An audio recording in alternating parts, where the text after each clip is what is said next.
সম্বোধন করতেছেন, ইয়া আইয়ুহাল্লাযীনা আমানু। আল্লাহ কত মায়ার ডাকে আমাদেরকে সম্বোধন করতেছেন।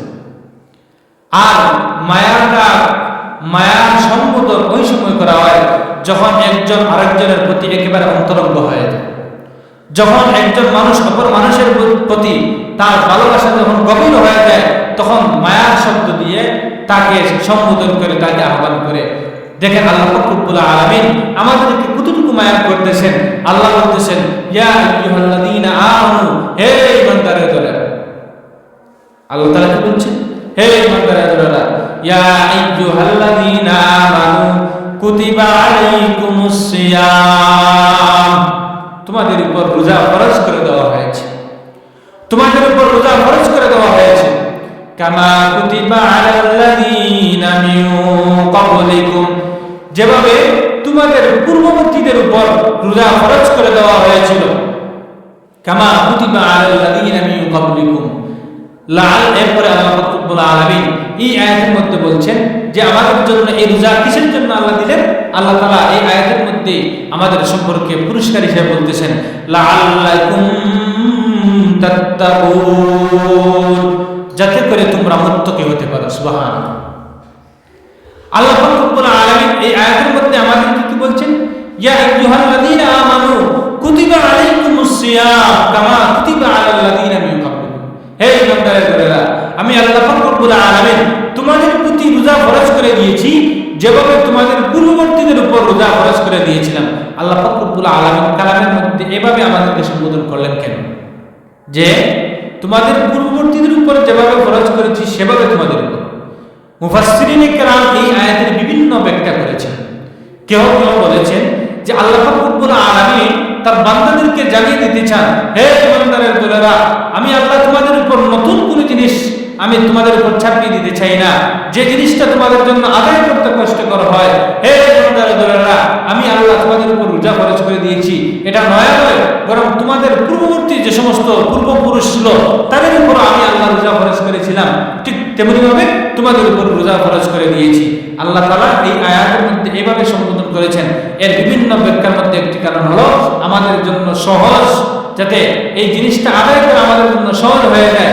দেখবেন নয়া একটা কাজ করলে হঠাৎ করে যদি শুরু করেন তাহলে দেখবেন এটা কষ্ট লাগে। আর যদি পূর্ব থেকে এই কাজের অভিজ্ঞতা থাকে তাহলে দেখবেন এই কাজটা আপনার জন্য সহজ হয়। যেহেতু আমাদের পূর্বপুরুষরা এই রোজা রাখতে সক্ষম হয়েছেন, তাহলে আমরা কেন পারবো না?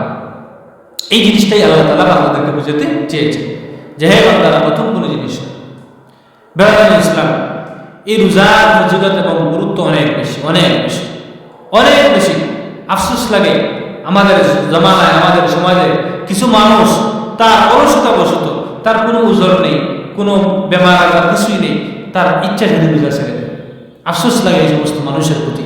অথচ দেখেন রোজার ফজিলত অনেক বেশি, অনেক বেশি। নবী করিম সাল্লাল্লাহু আলাইহি সাল্লাম একটি হাদিসের মধ্যে ইরশাদ করেছেন, মান সামা রমাদানা ঈমানান ওয়া ইহতিসাবান গুফিরা লাহু মা তাকাদ্দামা মিন যামবি। নবী করিম সাল্লাল্লাহু আলাইহি সাল্লাম এই হাদিসের মধ্যে বলতেছেন, মান সামা রমাদানা, যে ব্যক্তি রমজান মাসে রোজা রাখবে ঈমান এবং সওয়াব লাভের আশায়। কিসের আশায়? ঈমান এবং সওয়াব লাভের আশায়। আল্লাহ পাক রব্বুল আলামিন আমার এই উম্মতের পুরস্কার হিসেবে আল্লাহ তাআলা পুরস্কার ঘোষণা করেছেন, গুফিরা লাহু মা তাকাদ্দামা মিন যামবি। আমার এই উম্মতের পূর্বে যত গুনাহ ছিল আল্লাহ পাক রব্বুল আলামিন এই রোজার বিনিময়ে তার পূর্ববর্তী সমস্ত গুনাহকে আল্লাহ তাআলা maaf করে দেন। সুবহানাল্লাহ। আল্লাহ রাসূল সাল্লাল্লাহু আলাইহি ওয়াসাল্লাম হাদিসের মধ্যে বলছেন, মান সামা রমাদানা ঈমানান ওয়া ইহতিসাবান গুফিরা লাহু মা তাকাদ্দামা মিন যামবি। যে ব্যক্তি রমজান মাসের রোজা সওয়াব এবং ঈমান হাসিলের আশায়, ঈমান লাভের আশায়, একমাত্র আল্লাহকে খুশি করার জন্য ঈমান লাভের আশায়, সওয়াব লাভের আশায় রাখবে, আল্লাহ পাক রব্বুল আলামিন এই বান্দার জীবনের যত গুনাহ আছে পূর্ববর্তী সমস্ত গুনাহ আল্লাহ তাআলা maaf করে দেন। সুবহানাল্লাহ। আরেকটি হাদিসের মধ্যে নবী করিম সাল্লাল্লাহু আলাইহি সাল্লাম হাদিসে কুদসির মধ্যে ইরশাদ করেছেন যে আল্লাহ পাক রব্বুল আলামিন তার বান্দাদেরকে বলছেন, হাদিসে কুদসির মধ্যে নবী করিম সাল্লাল্লাহু আলাইহি সাল্লাম ইরশাদ করেছেন যে আসসাওমু লি ওয়া আনা আজজি বিহি, যে আল্লাহ তাআলা বলেছেন রোজা আমার জন্য আর এর প্রতিদান আমি আল্লাহ পাক রব্বুল আলামিন নিজ হাতে দান করি। সুবহানাল্লাহ। পাক রব্বুল আলামিন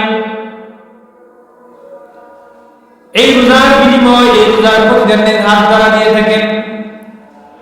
আপনি আমি একমাত্র আল্লাহ পাক রব্বুল আলামিনকে খুশি করার জন্য সেই খেলাম সবে সাদিক থেকে নিয়ে শুরু করে সূর্যাস্ত পর্যন্ত অনেক লম্বা সময়। এই সময়ের ভিতরে আপনি আমি চাইলে অনেক কিছু আহার করতে পারি, খেতে পারি। যদি কোনো মানুষ চায় দরজা বন্ধ করে পেট ভর্তি করে আহার খাবে তাহলে পারবে। যদি কোনো মানুষ চায় পানির মধ্যে ডুবে গিয়ে তার পেট ভরে পানি পান করবে। কোনো মানুষ যদি চায় দরজা বন্ধ করে অনেক কিছু খেতে পারবে, কিন্তু খায় না। একমাত্র আল্লাহ পাক রব্বুল আলামিনকে খুশি করার জন্য, তার মওলাকে খুশি করার জন্য যখন বান্দার সম্মুখে ইফতার আসে, ইফতারের সামনে আসার পরেও বান্দা ইফতার খায় না, আজানের অপেক্ষা করে। এই অপেক্ষাটা একমাত্র আল্লাহ পাক রব্বুল আলামিনকে খুশি করার জন্য। চাইলে বান্দা ইফতারের আগে খাবার প্রস্তুত সে খেতে পারে, তাকে কেউ মারবে না, কেউ ধরবে না, কেউ গালাগালি করবে না, চাইলে খেতে পারে। কিন্তু এরপর বান্দা খায় না। এই না খাওয়ার পিছনে একমাত্র কারণ হলো তার প্রতিপালক মওলা আল্লাহ পাক রব্বুল আলামিনকে খুশি করা। আল্লাহ পাক রব্বুল আলামিন এই অবস্থা দেখে ফেরেশতাদেরকে সম্বোধন করে বলেন, হে আমার ফেরেশতার দলেরা, তোমরা দেখো, তোমরা সাক্ষী থাকো, আমার বান্দা আমার জন্য এত কিছু করতেছে। তার সম্মুখে খাবার আসার পর খায় না, তার সম্মুখে ফল ফ্রুট আসার পর খায় না। পানির মধ্যে গিয়ে বান্দা গোসল করে ডুব দিলে চাইলে সে পানি পেট ভর্তি করে পানি পান করতে পারে। এরপর আমার বান্দা পানি খায় না। এই পানি না খাওয়ার পিছনে আমি মওলাকে খুশি করা। হে ফেরেশতার দলেরা, তোমরা জেনে রাখো, আমার বান্দা আমার জন্য অত কষ্ট করতেছে। হে ফেরেশতার দলেরা, তোমরা সাক্ষী থাকো, আমার বান্দা আমার জন্য এই কষ্ট করতেছে। এই কষ্টের প্রতিদান আমি আল্লাহ পাক রব্বুল আলামিন নিজ হাত দ্বারা দান করব। সুবহানাল্লাহ। আল্লাহ পাক রব্বুল আলামিন হাদিসে কুদসির মধ্যে নবী করিম সাল্লাল্লাহু আলাইহি ওয়াসাল্লাম বলতেছেন যে আসুমুলি ওয়া আজবিহি, আল্লাহ বলেন যে এই রোজা আমার জন্য, আর এর প্রতিদান আমি আল্লাহ পাক রব্বুল আলামিন নিজ হাত দ্বারা দিয়ে দেব। সুবহানাল্লাহ। আল্লাহ পাক রব্বুল আলামিন বান্দার আমলের সওয়াব আল্লাহ তাআলা বিভিন্ন পদ্ধতিতে দিয়ে থাকেন তার আমল অনুযায়ী। কিন্তু দেখেন রোজার ব্যাপারে আল্লাহ কি বলতেছেন যে এর প্রতিদান আল্লাহ তাআলা নিজ হাত দ্বারা দান করেন। সুবহানাল্লাহ। ভাইরা ইসলাম, এই রোজার ফজিলত গুরুত্ব বলতে গেলে অনেক লম্বা সময় প্রয়োজন। আরেকটা হাদিসের মধ্যে নবী করিম সাল্লাল্লাহু আলাইহি সাল্লাম এই রোজার ফজিলত বর্ণনা করতে গিয়ে বলেন যে আল্লাহ রব্বুল আলামিনের কাছে যে আমাদের এই রোজার কত দাম, কত ফজিলত, কত সম্মান এই রোজার আল্লাহর কাছে। দেখেন আল্লাহ পাক রব্বুল নবী করিম সাল্লাল্লাহু আলাইহি সাল্লাম হাদিসের মধ্যে বলতেছেন, আল্লাহ পাক রব্বুল আলামিন রোজাদার ব্যক্তিকে এমন মহব্বত করেন, এমন ভালোবাসেন। দেখেন আল্লাহ তাআলা, আল্লাহ রাসূল সাল্লাল্লাহু আলাইহি সাল্লাম হাদিসের মধ্যে বলছেন একজন রোজাদারকে আল্লাহ কতটুকু মহব্বত করেন। একজন রোজাদার রোজা রাখার কারণে সারাদিন উপবাস থাকে। কোন সুবে সাদিক সেই সময় কে ছিল, আর সারাদিন উপবাস থাকার কারণে তার পেটের ভিতরে অনেক ক্ষুধা লাগে, তার ক্ষুধা লাগার কারণে বান্দার মনটা একেবারে ছোট হয়ে যায়, তার টুটটা একেবারে শীতল সূক্ষ্ম হয়ে যায়, টুটটা খুলতে পারে না, এমন অবস্থা হয়ে যায় বান্দার। তার পেটের ক্ষুধার কারণে তার কাছে যাওয়া যায় না, কথা বলতে বান্দার কষ্ট হয়, হাঁটতে কষ্ট হয়, নামাজ পড়তে কষ্ট হয়। কিন্তু এরপরও বান্দা খায় না। এই না খাওয়ার কারণে বান্দার মুখের মধ্যে একটা দুর্গন্ধ তৈরি হয়ে যায়। দীর্ঘক্ষণ উপবাস থাকার কারণে তার বান্দার মধ্যে একটা দুর্গন্ধ হয়ে যায়। এই দুর্গন্ধটা আল্লাহ পাক রব্বুল আলামিনের কাছে আল্লাহ তাআলা ফেরেশতাদেরকে সম্বোধন করে বলেন, হে আমার ফেরেশতা, আমার বান্দা আমি আল্লাহকে খুশি করার জন্য সারাক্ষণ উপবাস থেকেছে। ইফতার সামনে আসার পর বান্দা ইফতার খায় না। বান্দার সম্মুখে অনেক ভালো ভালো খাবার আছে, কিন্তু খায় না। একমাত্র উদ্দেশ্য আমি আল্লাহ পাক রব্বুল আলামিনকে খুশি করা।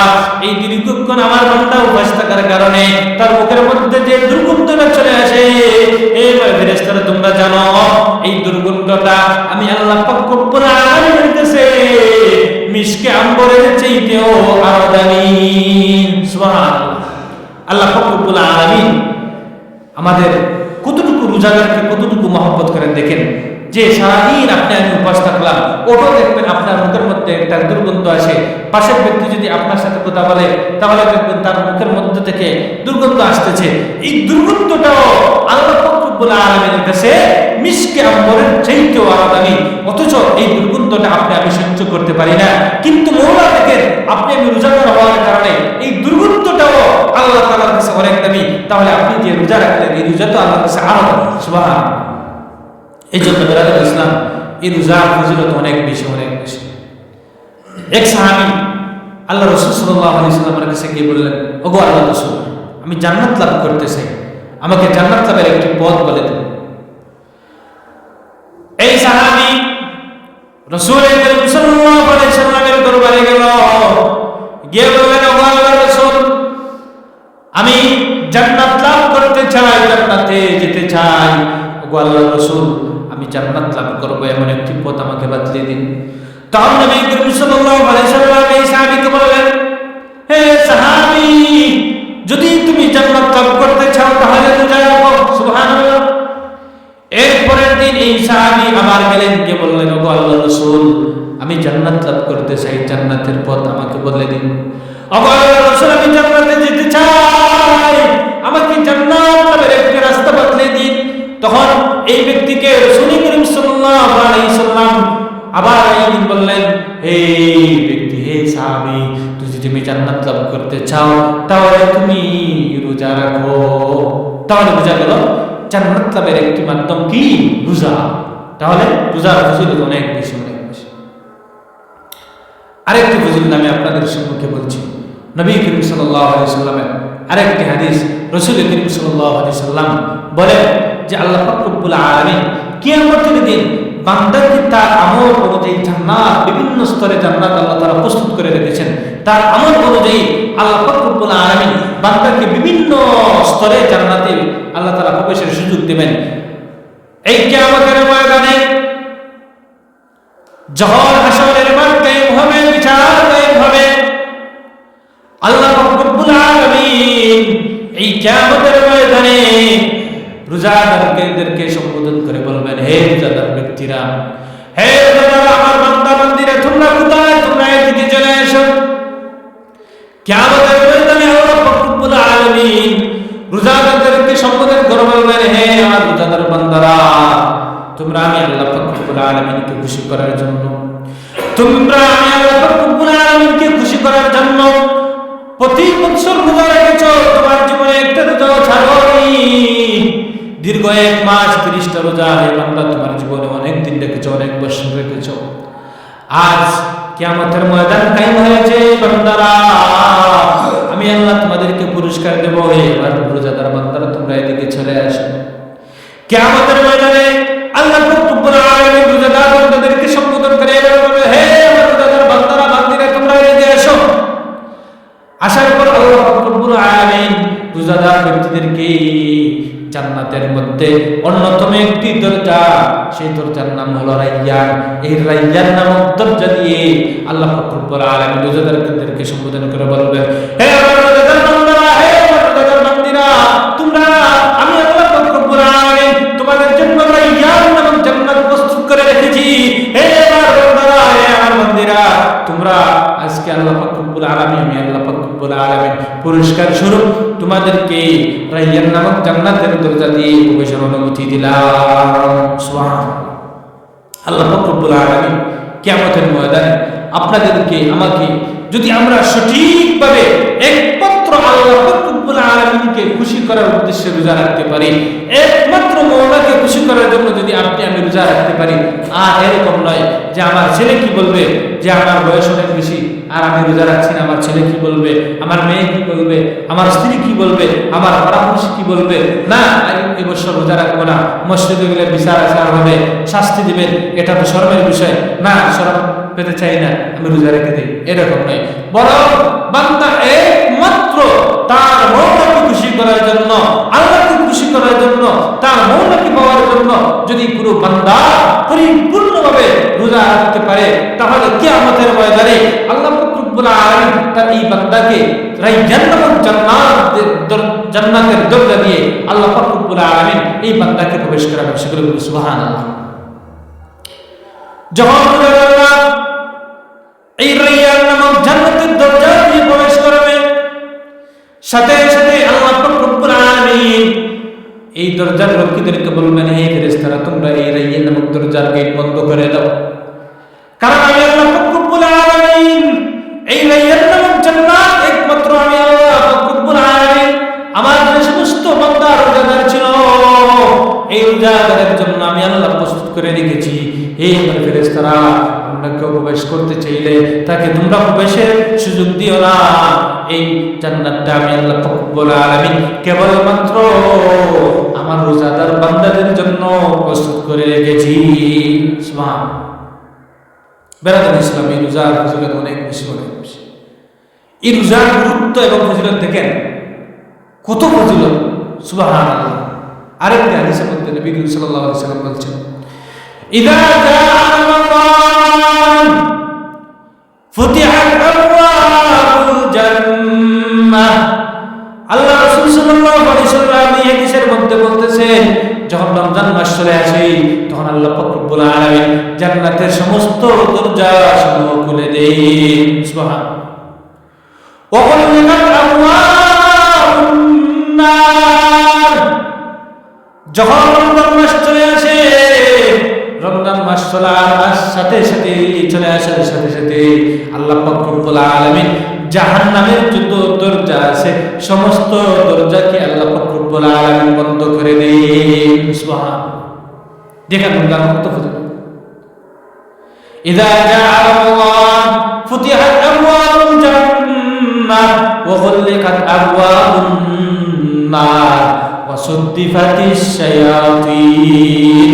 আর সাথে সাথে আল্লাহ পাক রব্বুল আলামিন বিতাড়িত শয়তানকে এই রমজান মাসে আল্লাহ পাক রব্বুল আলামিন শিকল দ্বারা বন্দী করে দেন। সুবহানাল্লাহ। আল্লাহ পাক রব্বুল আলামিন এই জন্য দেখবেন রমজান মাসে অনেক মানুষ দেখবেন গুনাহ করতে চাইলেও পারে না। এর কারণ কি? শয়তান তাকে ইনজেকশন কম দেয়, যার কারণে এসে গুনাহ করতে চাইলেও অনেক সময় দেখবেন পারে না। আর রমজান আসার সাথে সাথে দেখবেন সবার মধ্যে একটি পরিবর্তন চলে আসে। আপনার আমার মধ্যে অটো দেখবেন একটা পরিবর্তন চলে আসে। এই পরিবর্তনটা কিসের জন্য? এই রমজানের ফজিলতের কারণে, এই রমজানের গুরুত্ব এবং ফজিলতের কারণে। বেরাদার ইসলাম, এই রোজাকে আল্লাহ তাআলা কতটুকু পছন্দ করেন দেখেন। আমি একটি ঘটনা আপনাদের সম্মুখে বলি। আল্লাহর এক বান্দা অনেক বুজুর্গ ছিল, কিন্তু এই বান্দাটি অভাবওয়ালা, মানে গরিব ছিল, অসহায়, দিন আনে দিন। এই বান্দার একটি ঘটনা, আল্লাহর বান্দা রোজাদার, তার ঘরের মধ্যে স্ত্রী আছে, সন্তান আছে, তারা রোজাদার, সবাই রোজা রেখেছে, সে রেখেছেন, রোজা রেখেছেন। ইফতারের সময় একবারে নিকটে চলে আসছেন, কিন্তু ঘরের মধ্যে ইফতারের কোনো ব্যবস্থা নেই। আল্লাহ এই গোলাম সে ভাবতে লাগলো ইফতারের সময় একেবারে নিকটে চলে আসছে, আমার ঘরের মধ্যে স্ত্রী আছে, সন্তান আছে, মেয়ে আছে, ছেলে আছে, তারা কেউ চিন্তা করতেছে না আমি তো বাবা হয়েছি, আমি আমার ছেলের মুখে মেয়ের মুখে ইফতারের ব্যবস্থা করে দিতে হবে, কি করা যায়, কি করব। আল্লাহ বান্দা পরেশান হয়ে গেছেন, কি করবেন, কি করবেন। স্ত্রীও এই ব্যাপারে কোনো ফিকির করতেছেন না, সবাই একেবারে নিশ্চুপ। আর ইফতারের সময় একেবারে নিকটে চলে আসছে, কি করবেন। আল্লাহ বান্দা মনে মনে ফিকির করলেন, যাই রাস্তা থেকে বের হয়ে দেখি কোনো বন্ধু বান্ধব কাউকে কি পাওয়া যায় কিনা। এই উদ্দেশ্যে এই রোজাদার গোলাম রাস্তার মধ্যে দিয়ে বের হলেন। অনেক পথ হাঁটার পর একজন মুসলমানের বাড়িতে গেলেন, গিয়ে বললেন, হে ভাই, আমি রোজাদার, আমার স্ত্রী পুত্র সবাই আমরা রোজা রেখেছি, কিন্তু হে ভাই, সামনে ইফতারের সময় চলে আসছে, আমার ঘরের মধ্যে ইফতার করব এই পরিমাণও কোনো ব্যবস্থা নেই। হে ভাই, হে মুসলমান ভাই, আমি তোমার কাছে দান চাইতেছি, আমাকে কিছু টাকা খরচ দেন, আমাকে কিছু টাকা খরচ দেন। এইভাবে আল্লাহর এই গোলাম এই মুসলমান প্রতিবেশীর কাছে গিয়ে বলল, কিন্তু প্রতিবেশী বলল, হে ভাই আমি তোমাকে কিছু দিতে পারবো না, আমি তোমাকে কিছু দিতে পারবো না, আমার এখন দোয়া তোমাকে সম্ভব হবে না। এই কথা বলার সাথে সাথে আল্লাহর এই গোলাম বের হয়ে গেলেন। কি করবে, তার চোখের মধ্যে অটো বাড়ি চলে আসছে, কান্না করতেছে আর রাস্তা দিয়ে হাঁটতেছে। হঠাৎ করে এক অমুসলিম ব্যক্তির সাথে সাক্ষাৎ হলো। এই ব্যক্তির সাথে সাক্ষাৎ হওয়ার পর অমুসলিম ব্যক্তি বললেন, হে মুসলমান ভাই, তুমি কিসের জন্য কাঁদতেছো? তুমি কিসের জন্য কাঁদতেছো? তোমার চোখের মধ্যে পানি কিসের জন্য? হে ভাই আমাকে বলো, আমি যদি আমার সামর্থ্যের ভিতর হয় তাহলে আমি তোমাকে সাহায্য করব। এই কথা অমুসলিম ব্যক্তি বলার সাথে সাথে রোজাদার ব্যক্তি বললেন, হে ও মুসলিম ভাই, তুমি তো মুসলিম, তুমি আমাকে কিভাবে সাহায্য করবে? তখন এই মুসলিম ব্যক্তি বললেন, হে ভাই আমাকে বলুন, দেখেন আমি কিভাবে আপনাকে সাহায্য করতে পারি। তখন রোজাদার ব্যক্তি বললেন, হে ভাই আমি রোজাদার, আমার ঘরের মধ্যে পরিবার পরিজন, আমার ছেলে মেয়ে সব রোজাদার, ইফতারের সময় একেবারে নিকটে চলে আসছে, কিন্তু ইফতারের যে একটি ব্যবস্থা করব এই পরিমাণ সামর্থ্য আমার নেই, আমার ঘরের মধ্যে খাবার বলতে কিছুই নেই। এজন্য আমি দিশাহারা হয়ে আমার প্রতিবেশী মুসলমান ভাইয়ের কাছে গিয়েছিলাম, কিন্তু প্রতিবেশী মুসলমান ভাই আমাকে কিছু না দিয়ে তাড়িয়ে দিয়েছে। হে ভাই যদি তুমি পারো আমাকে একটু সহযোগিতা করো। তখন এই অমুসলিম ব্যক্তি বললেন, হে ভাই আমি তোমাকে ঋণ দেব না, বরং তোমার ইফতারের জন্য যতটুকু টাকার প্রয়োজন হয় আমার কাছ থেকে নিয়ে নেন, আপনি আমাকে আর ঋণ হিসাবে নেওয়া লাগবে না, আমার কাছ থেকে ঋণ হিসাবে নেওয়া লাগবে না। হে ভাই তোমার ইফতারের জন্য যতটুকু টাকার প্রয়োজন হয় আমি দিয়ে দিলাম, তুমি নিয়ে নাও। সুবহানাল্লাহ। এই আল্লাহর গোলাম ইফতারের টাকা নিয়ে বাড়িতে চলে গেলেন, ইফতার করলেন। রাতের বেলা তারাবি তাহাজ্জুদ পরে আল্লাহর ব্যক্তি, আল্লাহর এই গোলাম বিশ্রাম নিলেন। আর ওই যে প্রতিবেশী মুসলমান ব্যক্তি, সেই ব্যক্তিও এইভাবে সকল ঘুমের মধ্যে শায়িত। হঠাৎ করে যে ব্যক্তি প্রতিবেশী মুসলমান এই রোজাদারকে টাকা দিয়েছিল না, এই প্রতিবেশী মুসলমান রাতের বেলা স্বপ্নে দেখতেছে, স্বপ্নের মধ্যে দেখতেছে যে সে অনেক দূরের রাস্তা অতিক্রম করতেছে, অতিক্রম করতে করতে একটি অনেক সুন্দর বালাখানা তার সম্মুখে আসছে। আর আসার সাথে সাথে এই ব্যক্তি, এই মুসলিম প্রতিবেশী মুসলমান ব্যক্তি এই বালাখানার মধ্যে প্রবেশ করতে চায়, কিন্তু প্রবেশ করতে পারে না। এই বালাখানার মধ্যে প্রবেশ করতে পারে না। ঘুমের মধ্যে থেকে হাসরের মাঠ কায়েম হয়ে গেছে, হাসরের মাঠ কায়েম হয়ে গেছে। আর অনেক ভালো ভালো বিল্ডিং, ভালো ভালো বিল্ডিং, ঘর বাড়ি এইগুলো দেখতেছে। এই ব্যক্তি এই সমস্ত বালাখানার মধ্যে আশ্রয় নেওয়ার জন্য যায়, কিন্তু সেখানে গিয়ে প্রবেশ করতে পারে না। সাথে সাথে এই ব্যক্তি প্রতিবেশী মুসলমান এই বালাখানায় পৌঁছার পর জিজ্ঞাসা করে, আমাকে এখানে প্রবেশের সুযোগ দিন, আমি প্রবেশ করতে চাই, আমি এই হাসরের মাঠের কষ্ট সহ্য করতে পারতেছি না, এই রোদের তাপ আমার পক্ষে সম্ভব নয়, এই রোদের তাপ আমার পক্ষে গ্রহণ করা সম্ভব হচ্ছে না। এই ঘরের এই বালাখানার বিল্ডিং এর তার পক্ষে যারা আছেন আমাকে একটু সুযোগ দেন, আমি এখানে একটু আশ্রয় নিতে চাই। তখন এই বালাখানার নির্ধারিত যারা আছেন তারা বলে, হে আল্লাহর বান্দা, তুমি এখানে প্রবেশ করতে পারবে না, বরং এই বালাখানা, এই বিল্ডিংটা আল্লাহ রব্বুল আলামিন তার ওই সমস্ত বান্দাদের জন্য প্রস্তুত করে রেখেছেন যারা তাদেরকে সহায়তা করে। সুবহানাল্লাহ। আল্লাহ রব্বুল আলামিন এই বিল্ডিংটা ওই সমস্ত বান্দাদের জন্য প্রস্তুত করে রেখেছেন যারা রোজাদারকে সহায়তা করে। আল্লাহ এই গোলাম মুসলমান ব্যক্তি, প্রতিবেশী মুসলমান ব্যক্তি স্বপ্নে যখন এই অবস্থা দেখল, হঠাৎ করে তার ঘুম ভেঙে গেল। সকালবেলা ওই যে গরিব রোজাদার ব্যক্তি তার কাছে এসেছিল, তাকে খুঁজতে লাগলো। খুঁজতে খুঁজতে এই ব্যক্তিকে পেল, পাওয়ার পর বলল, হে ভাই গতকাল আপনি আমার কাছে টাকার জন্য গিয়েছিলেন, ইফতারের জন্য গিয়েছিলেন, হে ভাই আমি আপনাকে তাড়িয়ে দিয়েছি। আমি ঘুমের মধ্যে একটি ভয়ঙ্কর স্বপ্নে দেখেছি, স্বপ্নে দেখলাম হাসরের মাঠ কায়েম হয়ে গেছে, আর সূর্যের তাপ একেবারে নিকটে চলে আসছে, যে তাপ সহ্য করা কারো পক্ষে সম্ভব নয়। আমি এই তাপ থেকে আশ্রয় নেওয়ার জন্য একটি বালাখানায় গেলাম। যাওয়ার পর সেখানে প্রবেশ করতে চেয়ে কিন্তু তারা আমাকে প্রবেশের সুযোগ দেয় না। তারা বলে এখানে একমাত্র রোজাদার ব্যক্তিদেরকে যারা সহযোগিতা করেছে তারা প্রবেশ করতে পারবে, অন্য কেউ প্রবেশ করতে পারবে না। একথা বলে তারা আমাকে তাড়িয়ে দিয়েছে। এ ভাই, তোমার কত টাকার প্রয়োজন, আমি তোমাকে সহযোগিতা করবো। রোজাদার ব্যক্তি বললেন, এই প্রতিবেশী মুসলমান ভাই, আমি অনেক কষ্ট করে তোমার কাছে গিয়েছিলাম কিছু টাকা দান নেওয়ার জন্য। এখন আমার পক্ষে কোনো কিছু করার নেই। আমি আমার প্রতিবেশী অমুসলিমের কাছ থেকে কিছু টাকা এনেছি।